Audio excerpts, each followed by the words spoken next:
जैसा कि हम लोग देखे हैं 2021 निश्चित रूप से पूरी दुनिया के लिए आफत का था, विपत्ति का था। इसमें लाखों लोगों की जान गई है। लेकिन 2021 बक्सर के लिए जाते जाते शुभ गया।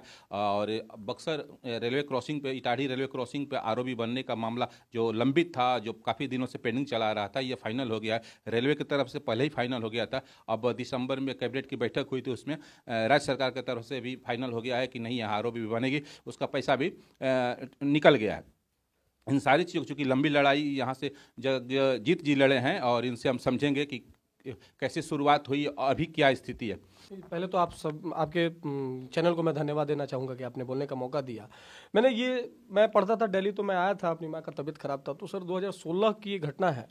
16 में एक, जैसा कि आपने बताया पहले में भी, अब मैं एक औरत थी, वो मर गई। फिर ऐसा लगा कि भाई ये तो गोल्डन आवर्स होता है मेडिकल ट्रीटमेंट में, और वो जाम की वजह से लोग बहुत ज़्यादा परेशान थे। उसके बाद से एक पुलिस वाले भी थे, वो भी मर गए। तो मेरे दिल में आया कि मैं क्या कर सकता हूँ इसके लिए। तो मेरे एक दोस्त थे, उन्होंने मुझे सजेस्ट किया कि आप प्रधानमंत्री को चिट्ठी लिखिए। तो आप जैसा कि देखेंगे, आपके कैमरे पे मैं दिखाऊंगा, मैं सबसे पहले प्रधानमंत्री कार्यालय को चिट्ठी लिखा। और ये देख रहे होंगे आप, 2017 की एक चिट्ठी है मेरे हाथों में, प्रधानमंत्री कार्यालय को लिखा। इसके बाद से रेल मंत्री उस समय सुरेश प्रभु हुआ करते थे, उनको लिखा। उसके बाद से मुख्यमंत्री को लिखा। उसके बाद से रेलवे के जो अधिकारी हैं उनको आरटीए के माध्यम से जानकारी दिया। उसके बाद से आरसीडी को चिट्ठी लिखा। बहुत सारी चिट्ठियां लिखने के बाद ये बात मालूम चला कि उसी समय ये हुआ था कि ये पुल जो है 2017 में ही बनने वाला है, एलसी नंबर 17 के पास, जहाँ पे हमारा इटाढ़ी गुमटी है। उसके बाद से फिर बहुत सारी चिट्ठियां लिखी गई। चिट्ठियां लिखते लिखते फिर 2019 के अंतर्गत हम लोग हस्ताक्षर अभियान शुरू किया। हम लोगों ने फिर एक पोस्ट कार्ड अभियान चलाया, बहुत सारी जन जागृति रैली निकाली। बहुत सारे निकालने के बाद अंततः अब बक्सर जिले के लोगों को मैं आपके माध्यम से बताना चाहता हूं कि एक बहुत बड़ी सौगात मिल गई है। अब लोगों को जाम में मरना नहीं होगा, और पुल का कार्य जो है वो जल्द ही शुरू हो जाएगा। 2016 में आप पहली चिट्ठी लिखे हैं प्रधानमंत्री कार्यालय को, और ये 21 है, 2021 दिसंबर में ये फाइनल हुआ।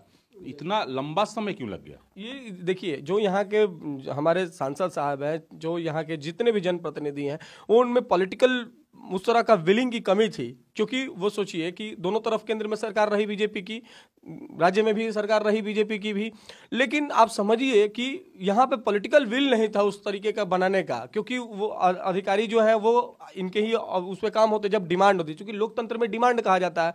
डिमांड नहीं थी, और डिमांड भी थी तो हर आदमी की राजनीतिक महत्वाकांक्षा थी। और मेरी, जहाँ तक मैं बताऊँ, वो आप लोगों से पूछेंगे, मैं अपने से क्या कहूँ, मुझे था कि भाई पुल बनना चाहिए चाहे जैसे हो। तो पुल बनने के लिए बहुत सारे, मैंने बताया भी पहले में कि चिट्ठी लिखा, क्योंकि हम लोग कलम के सिपाही हैं, तो कलम के सिपाही चिट्ठी लिखना शुरू किया। उसके बाद से बहुत सारा लगा कि भाई चिट्ठियों के माध्यम से, तो उस चिट्ठी के माध्यम से ही जानकारी आती थी।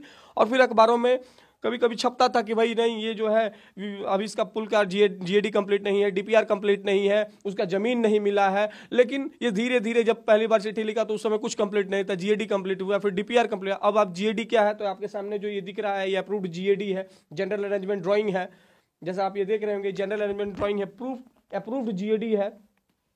इसको आप देख लें, ये जनरल अरेंजमेंट ड्राइंग इसको बोलते हैं। डीपीआर, इसका डीपीआर भी बन चुका है, डिटेल प्रोजेक्ट रिपोर्ट बोलते हैं, जिसमें पैसा पास हो गया है, वो भी मैं आपको दिखा दूंगा। और ये सबसे बड़ी 28 दिसंबर को जो सौगात आई राज्य सरकार की तरफ से, जो पैसे का एलोकेशन हुआ, वो इसी मामले को लेकर के ये मामला रुका हुआ था कि पैसे कब पास हो। ये देखिए, अब इसका टेंडर भी हो चुका है पुल का, आप देखेंगे, आपके कैमरे पर मैं दिखाऊंगा। ये टेंडर है, टेंडर का 15 माह में ये कंप्लीट हो जाएगा, पुल 15 माह में कंप्लीट हो जाएगा। और ये जो है, ये रेलवे ने जो पैसा अपना 17 करोड़ 40 लाख रुपए पास किया है, जो मैं बता रहा था कि डीपीआर इसका कंप्लीट है। और इसके साथ साथ ये जो सब कुछ इसका अब कंप्लीट हो चुका है, अब लगभग काम होने जा रहा है। सोचिए 11 साल निकल गया, और आज 11 साल के बाद आज पुल बनने जा रहा है। तो सोचिए कि 11 सालों से लोग कितने प्रॉब्लम में थे, और 2,20,994 लोगों का आवागमन है एक दिन में। तो बहुत सारा प्रॉब्लम का सामना करना पड़ा है लोगों को यहाँ के, लेकिन अंततः हम सभी जो भी मेरे मित्र हैं, सभी के सहयोग से ये जीत हम लोग को हासिल हुई है। हाँ, निश्चित रूप से जीत हासिल हुई है, क्योंकि इस मामले में बक्सर के जिलाधिकारी अमन सबीर से भी हम लोग की बात हुई है। उन्होंने भी कहा कि पहले आपको सुना ही देते हैं कि उन्होंने साफ कहा है कि नहीं, राज्य सरकार से, कैबिनेट से इसका मामला क्लियर हो गया है और पैसा पास हो गया है। अब इसमें कहीं कोई डाउट नहीं है कि इटाढ़ी रेलवे क्रॉसिंग पे रेलवे आरओबी नहीं बनेगी, निश्चित रूप से बन जाएगी, उन्होंने भी कहा है। जी, रेलवे क्रॉसिंग को लेकर के काफी समय से ये मामला चला आ रहा था, क्या अभी अद्यतन स्थिति हुई है? अभी जो अद्यतन स्थिति है, इटाढ़ी जो है वो LC 70A उनको उसको बोला जाता है, उसके संबंध में जो है मंत्रिमंडल के द्वारा जो है कल उसमें प्रशासनिक स्वीकृति प्रदान की गई है और विभाग से जैसा निर्देश आएगा उसके आलोक में हम लोग कार्रवाई करेंगे।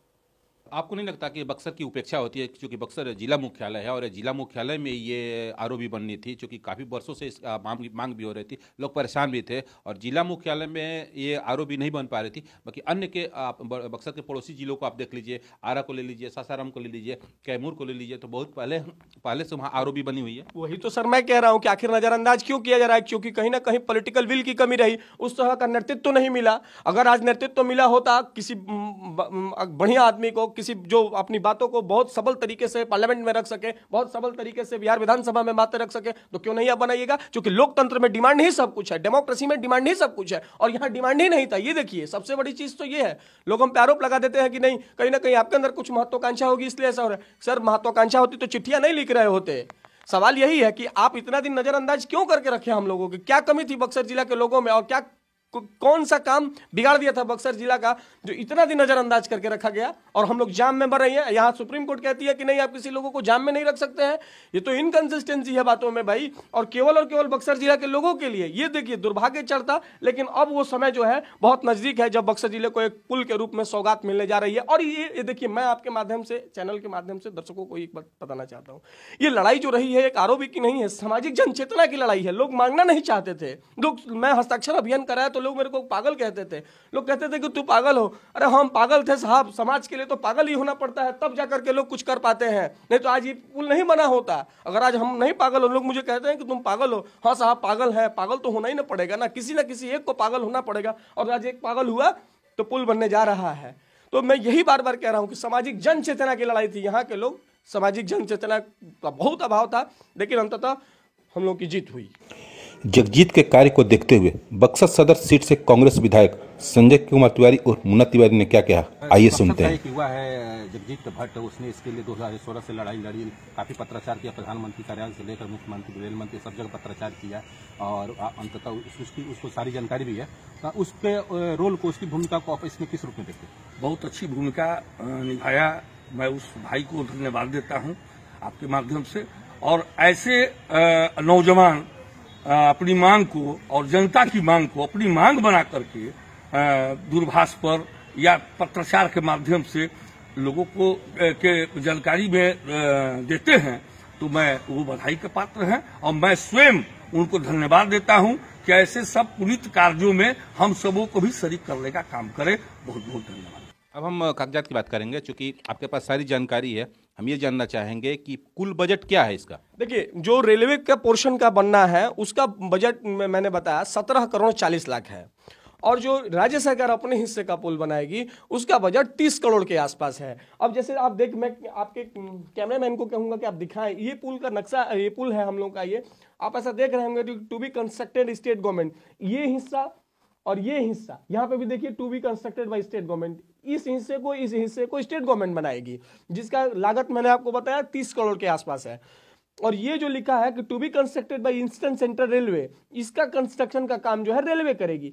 रेलवे जो ये काम करेगी ये 17 करोड़ 40 लाख रुपए में करेगी, और तब जाकर एंटायर पुल का काम होगा। और इसका बनाने का जो है टाइम ऑफ टेन्योर जो है वो 15 माह है।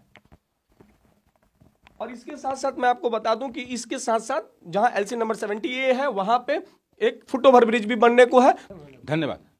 जैसा कि अभी आप सुन रहे थे, देख रहे थे जगजीत भट्ट जी को, इन्होंने एक लंबी लड़ाई लड़ी है। 2016 में पहला पत्र इन्होंने प्रधानमंत्री कार्यालय को लिखा और 2021 में ये फाइनल हुआ। इसके बीच में आप देख सकते हैं, जो अभी आप देख रहे थे कि सैकड़ों लिफाफे इनके पास है, सैकड़ों पत्र इनके पास है, रखा गया है, झोला में भर कर रखे हैं या अटैची में भर करके रखे हुए हैं।